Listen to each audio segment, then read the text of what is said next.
Hello and welcome to the first edition of GV Bounce Finals. I'm Damen Francis, and alongside me is a man who knows a thing or two about finals football, Patrick O'Meara.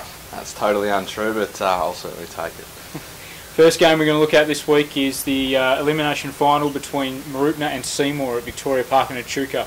And I know you've tipped this to be match of the round. What are your thoughts? Yeah, massive game, massive game. Brad Campbell said, obviously, in the paper today that Seymour's not your typical sort of sixth side. They've got a lot of stars and obviously a lot of talent that they've just brought in, particularly VFL duo Willie Wheeler, who'll play his first senior game for the year after playing the last two in the reserves, and Ben Clifton's obviously there as well. Great that they've managed to bring in some quality in that midfield, because Mooroopna's midfield is probably their strength. They've got good on ballers, really strong on ballers in Wayne Patak and Jordan Suter and these sort of guys, and of course Mark Blake getting the footy down to them, really important. And if Seymour are going to win this game, they've got to win some midfield ball. Definitely, and if they can win the midfield ball, obviously Saad's in ripping form. Everyone's probably sick of me speaking about him, but obviously 14 and 11 the last two rounds, and just ready to explode apparently. It's hard not to talk about him when he's booted 100 goals for the year, the only man to do so on the GB. Very good to see him on the front of the weekend.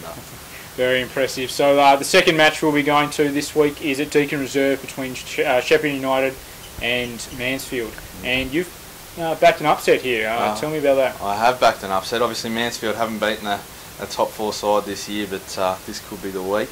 Obviously a few things in their favour. United have a few injuries. Obviously Mick Luby's under a bit of a cloud, and so is Dan Connors, and also the big man Clint Edwards. Yeah, big loss for them there in the ruck. It's going to be up to the young guys to see if they can pick up where he's left off. Yeah, definitely. So yeah, a lot could rest on that, particularly with Mansfield's ruckman Mark Jones in really, really good form. Yep, absolutely. No, I reckon it could be a good game of footy, but I'm still backing United to get the job done. Mark Quarrell signed a new deal at the Demons earlier this week, which is great news for them as well.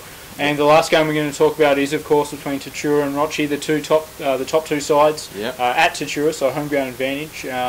Going to be a really interesting contest, this one. It will be. A lot will depend on the midfield in this one too, with Broadbent and Watson for opposing teams. Obviously, both quality players. Absolutely. Vale and Wellington as well, and then of course in the ruck, Paul Kirby.